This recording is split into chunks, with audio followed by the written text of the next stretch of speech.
Previously on Astonishing Spider-Man, after the breakup with MJ due to the demon Paul, Peter becomes lonely. He starts to keep his distance from his friends and family. So one of his best friends, John Stone, advises Peter to forget the past and move on. So Peter then opens the Stark Date app, which is only for superheroes, but he quickly gets bored as it always the same girls in the Avengers community. So avoiding that, Peter then opens a regular dating app, and there he finds his new potential girlfriend, Linda Locke, who came to New York on vacation. But as she meets Peter, Linda gets tired as she finds Peter boring. He forgets his wallet while paying the bills and also acting strangely. And then Linda gets the opportunity to cancel their date as the two are confronted by a mutated creature. So the heartbroken Peter suits up and he is able to control the creature. But right at the time, a new spider hero joins the fight, and it seems she has a crush on Spidey, and the duo is able to defeat the creature. And this new spider hero also named herself the Webhead. But before Spidey could talk more, she leaves the place. And this mystery girl is actually Linda Locke, who is working for some secret organization to capture that creature. So changing her costume as she about to cross an alley, she suddenly meets Peter, and then they both start to make an excuse and ended up to continue their boring date, and they proceed to meet soon. So on their third date, Linda came to a restaurant, but there is no sign of Peter. It's already too late. But as she is about to leave, Peter shows up, but he seems off. Linda is angry, seeing Peter's behavior. He is acting strangely. So Peter says he is in a bad mood, and the reason is his ex-girlfriend, Mary Jane Watson. Linda can't believe that Peter is thinking about his ex, and it makes the matter worse, and they ultimately decide to never meet each other again. But right after that, the two meet when Linda was capturing another creature, and Spidey helped her. As a reward, she tries to seduce Peter, kisses him, but then Peter realizes something is off, as whenever they meet, they are fighting these monsters, and also his spider sense not working properly around her. And also, Peter is in a relationship with Shay Markin. So again, they go on their separate ways. But trouble always finds Peter, as in the next morning, Peter goes up against a street-level criminal who has a unique weapon, the Unmerger gun. With it, the criminal can separate every particles, and during the fight, Spidey gets hit with that gun, and surprisingly, it separates all of Peter's powers from his body. Spider-Man is no more, and Peter has turned into a normal person.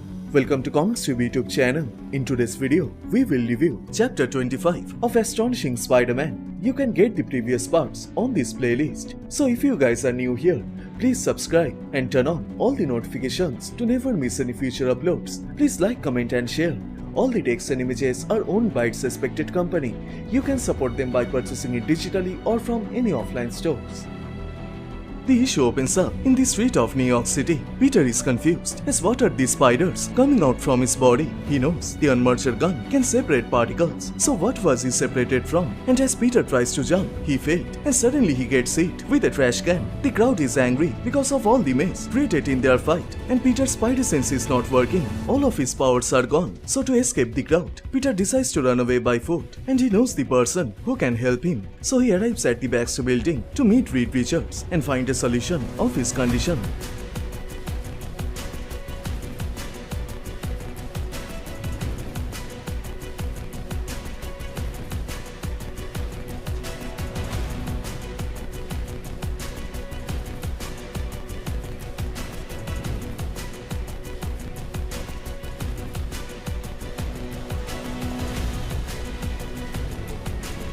So after a lot of scientific talk, Reed informs Peter that he has been biologically altered on a genetic level. It means Peter has been killed. Spider-Man is no more.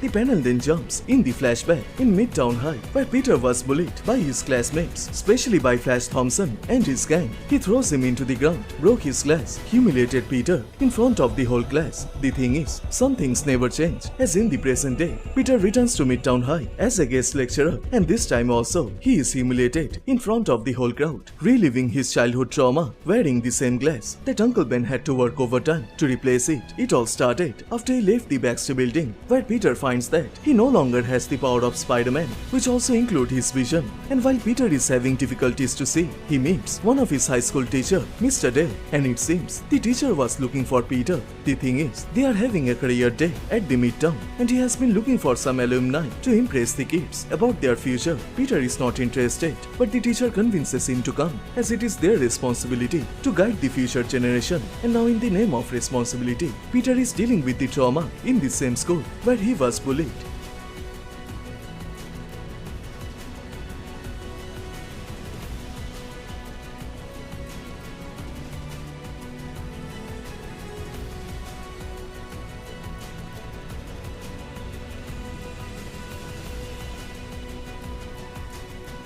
After talking with Mr. Dell, Peter is on his way to his home and he is thinking what his teacher told him. He thinks about that life where he don't have any powers. Instead of playing superhero all those years, he could have achieved the goal of his life, as whenever he tried to build or focus on his career, Spider-Man screwed it all, and on top of this, he has put his loved ones in danger, or worse, he lost Gwen. And that's not all. This unknown villain crime lord has known his secret identity. Maybe the universe is giving him a second chance to relive his life. He has done enough for this city, and now it is time to finally become the person that Aunt May and Uncle Ben always knew he could be. Peter knows he has said this before, but this time he means it, and Peter declares, no more Spider-Man. He finally quits being a hero.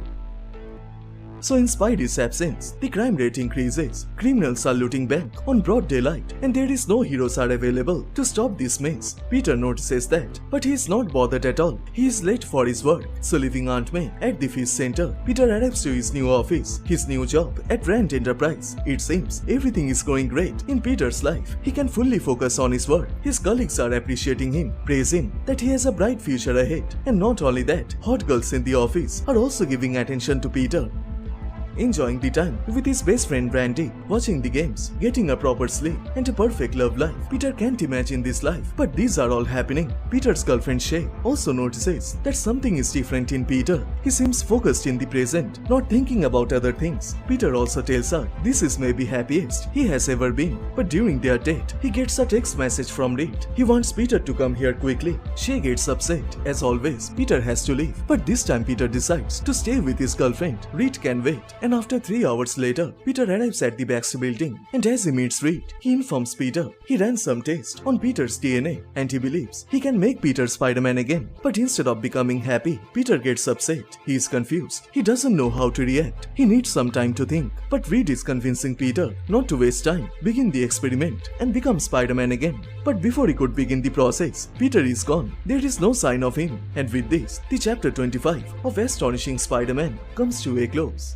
So which part you like the most? Please let me know on the comment section down below, and please like this video and do subscribe, as this will motivate me to make more contents. You can also join this channel for exclusive perks. It will help me a lot. Once again, thank you so much for watching. Everyone stay safe, and I will see you guys in the next one. Bye.